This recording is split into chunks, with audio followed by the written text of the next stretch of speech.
It's the Real News Network. I'm Sharmini Pires coming to you from Baltimore. If you review the headlines these days, the news out of Venezuela looks like it could not get any worse.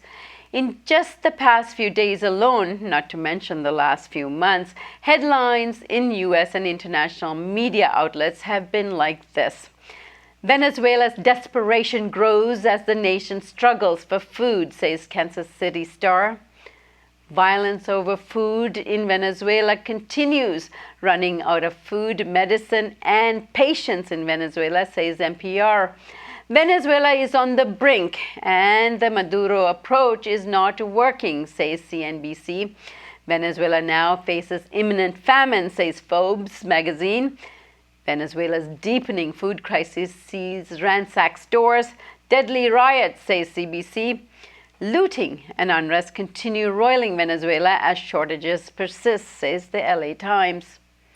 However, a recent article in The Nation magazine titled "How Severe is Venezuela's Crisis?" presented a slightly different picture of what is happening in Venezuela, and we have the author of that article with us today, Gabriel Hetland. Hetland is joining us from Albany, New York. He is Assistant Professor of Latin American, Caribbean, and U.S. Latino Studies at the University of Albany, SUNY. Thank you so much for joining us, Gabriel. Thank you, Sharmini. Great to be here. And he's also being joined by Rachael Boothroyd. She joins us from Bogota, Colombia. She's a freelance journalist and doctoral candidate in Latin American Studies at the University of Liverpool, UK. She has lived in Venezuela for almost 5 years and currently works for VenezuelaAnalysis.com. Thanks for joining us, Rachael. No problem. Very happy to be here. Thank you.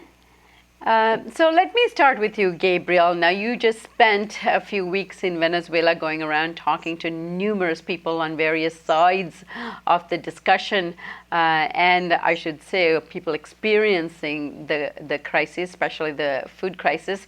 But what do you make of the headlines I just read out, and what are people actually saying? What's the real story?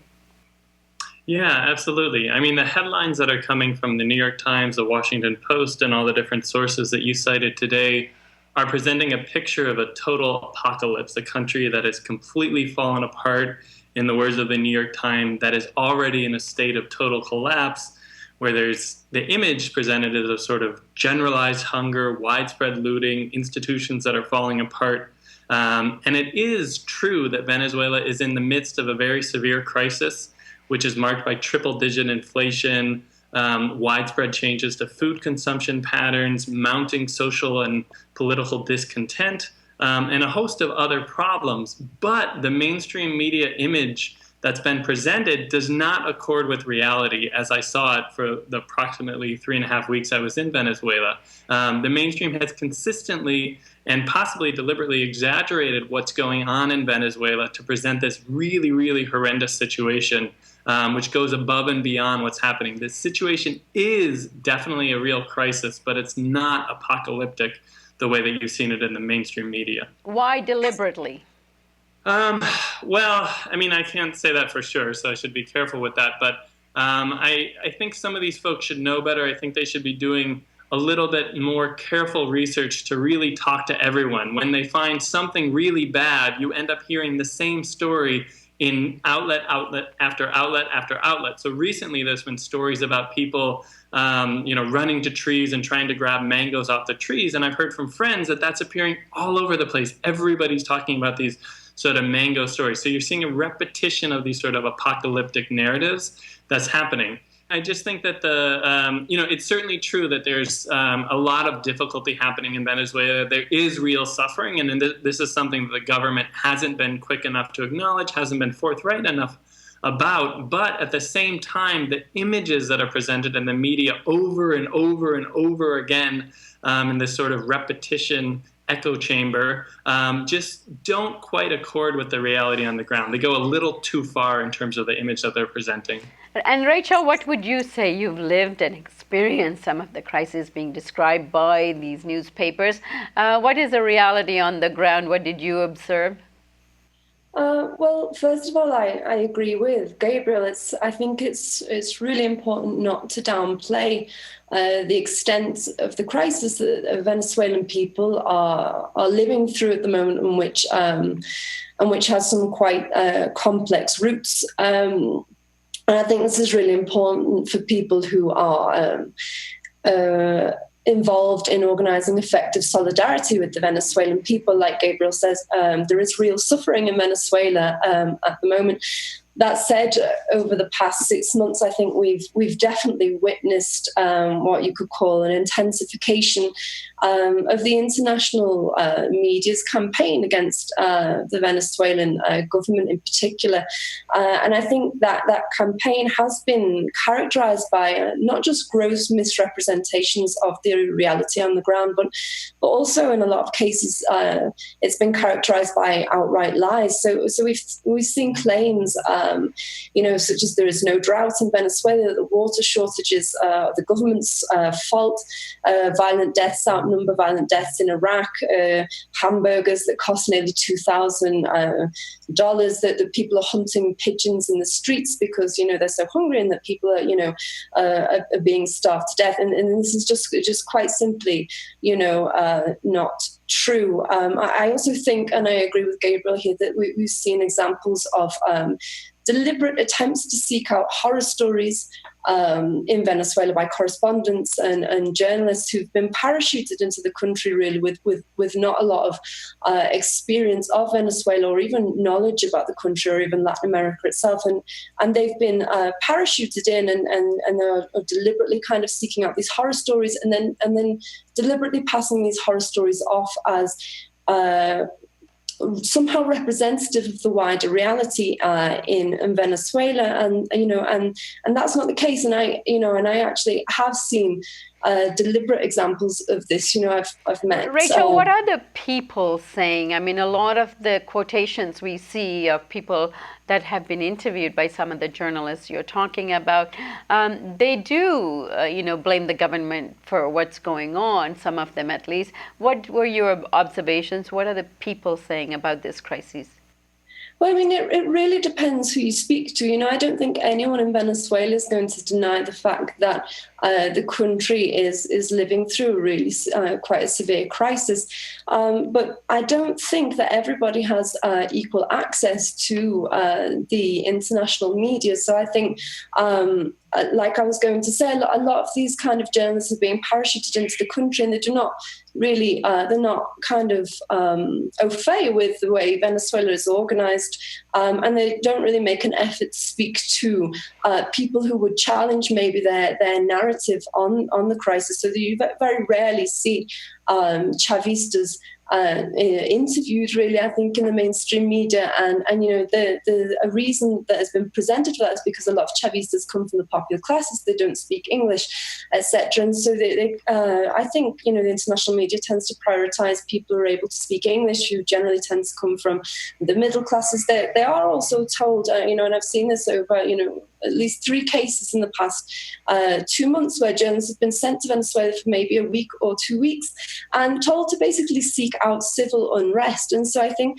that this is a deliberate political agenda here, where you're deliberately seeking out kind of political unrest and speaking to people involved in political unrest, but not really trying to get to the bottom of what's going on in the country in a contextualized or even historic kind of way. So, like I said, I don't think anyone would deny the fact that Venezuela is in the middle of a crisis. All right, Gabriel, let me get you in on this now. You, in your article that you wrote in The Nation magazine, said that this kind of picture that is being painted by the mainstream media is actually dangerous. Why did you say that?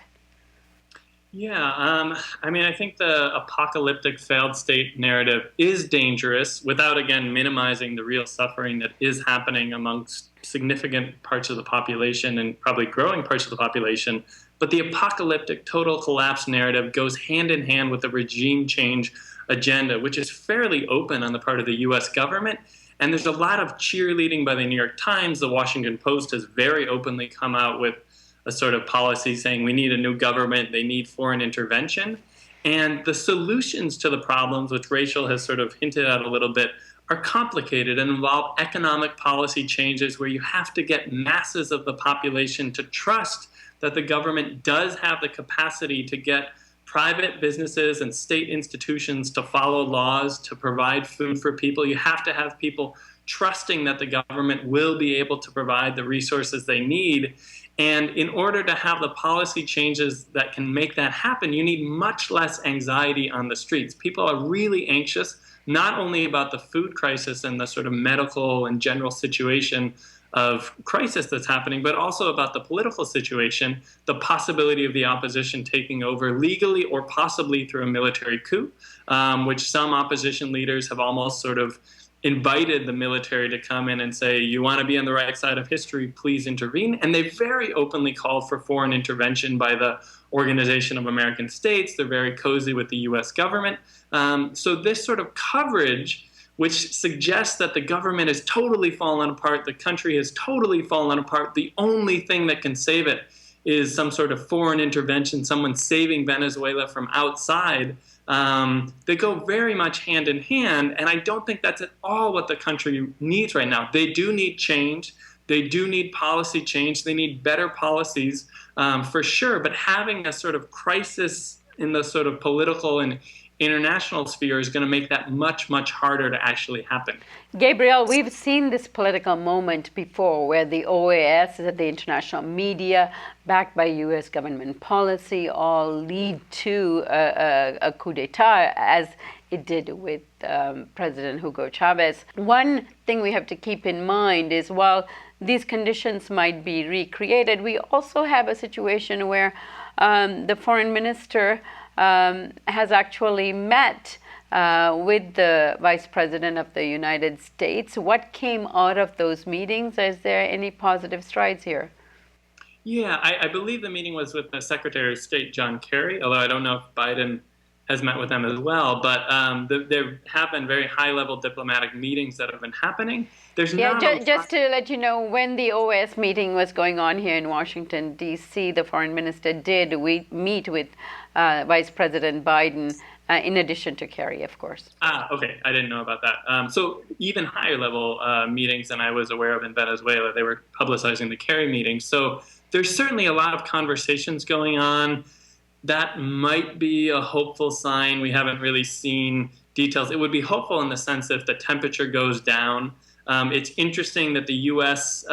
Didn't directly sort of support Luis Almagro, the Secretary General of the OAS, his move to sort of invoke the democratic charter. Everyone thought they were supporting it, and they've been supportive of his actions, but it's not clear if they're sort of pushing him to go whole hog, possibly because they don't have the votes in order to do that. The final step of that would be to kick Venezuela out of the OAS.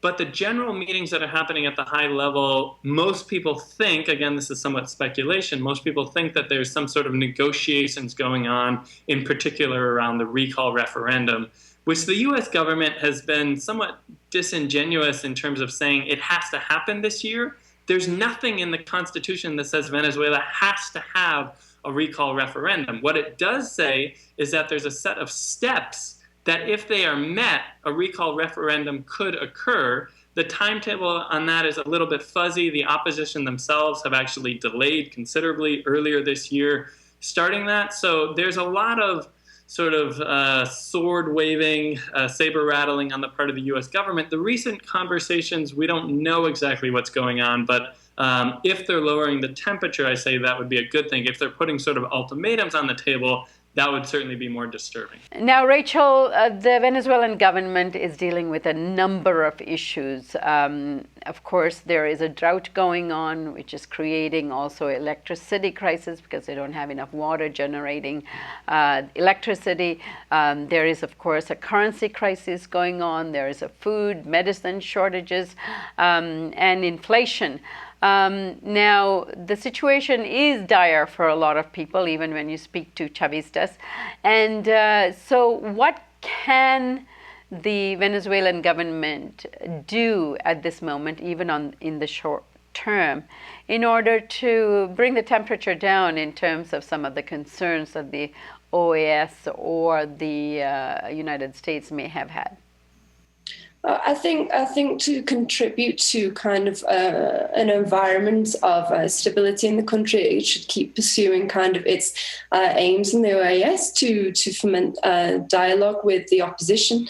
I think it needs to start looking at maybe some more targeted poverty initiatives. So instead of Mercal sending or selling subsidized food to everyone, and everyone, there's been this idea that the government could develop what's known as a socialist card, which would be given to families in we could say vulnerable conditions, and so that would give them actual access to cash to buy food over the counter.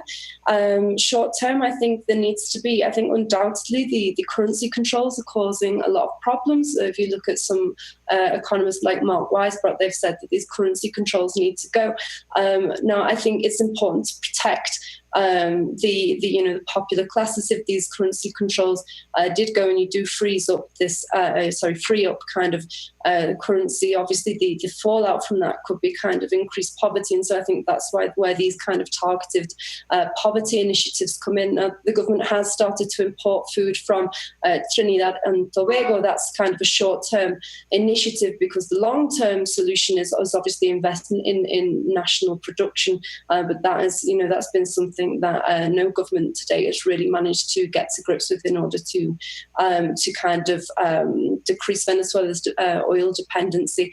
Other problems that you've mentioned, such as water rationing and electricity, that's been caused by a drought and El Nino, which has been exacerbated by El Nino. But there has been rain in Venezuela. We've gone into rainy season, and now the water rationing has been reduced. So those kind of problems are being slowly phased out. There's been initiatives by social movements which have suggested kind of renewable energy, but obviously it's kind of difficult at the moment because the government does have kind of is limited in its economic ability. Right. Let me go to you, Gabriel. Let me ask you, in terms of the observations you made of the different kinds of crises that the government is now having to deal with, largely one of them is obviously the price of oil, and the president has said that that situation might be correcting itself very soon. But what can the government do at this point that's within its means to address some of the problems it's facing, to alleviate the crises that people are feeling? Yeah, absolutely. I think it's a crucial question. I think the really key thing, and here I'm going to agree with Rachel and also Mark Weisbrot, is to devalue the currency. I think there needs to be a totally free float of the bolivar against the dollar, which would eliminate an incredible incentive for corruption. Right now, there's about 100-time gap between the official currency, which is pegged at 10 to 1 to the dollar, and the black market rate, which has gotten up past 1,000 to the dollar. So that creates these huge incentives for businesses and state officials to take money that the state provides them at the lower rate of 10 to 1 and use that to, instead of importing food and medicine and industrial inputs as they're supposed to, they just simply turn around and use it to enrich themselves at the higher black market rate.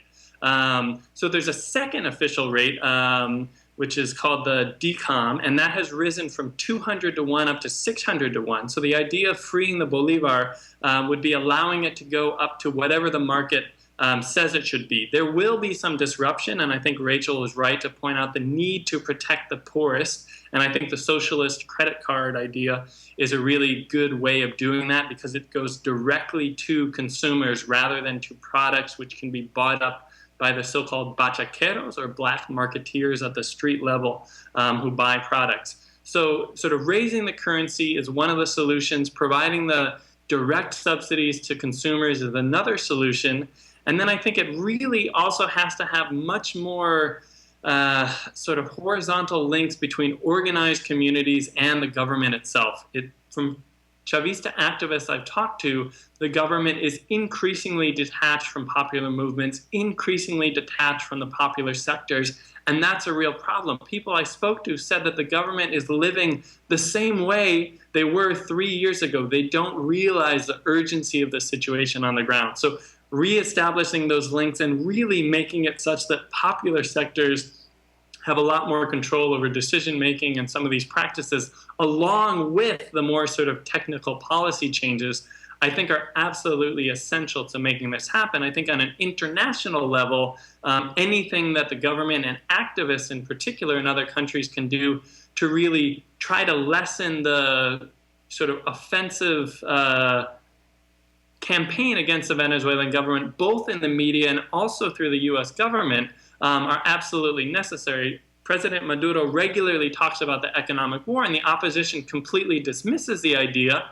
And it's certainly not the case that all of the problems are a result of an economic war right now, but it's absolutely the case that the US sanctions, which are very narrow but exist against the Venezuelan government, have an effect in terms of investors and banks not being willing to do business with Venezuela. I've also heard from people with inside knowledge that there's been direct pressure from the US government to bankers in the US and Europe to not loan to Venezuela. So that increases the shortage of dollars. So anything that people can do to sort of expose what the US is trying to do and try to stop it, saying this is not helpful, this is not helping the situation on the ground, I think would be very useful. Gabriel Hetland Rachael Boothroyd, thank you so much for joining us. Thanks very much for having me. And thank you for joining us on the Real News Network.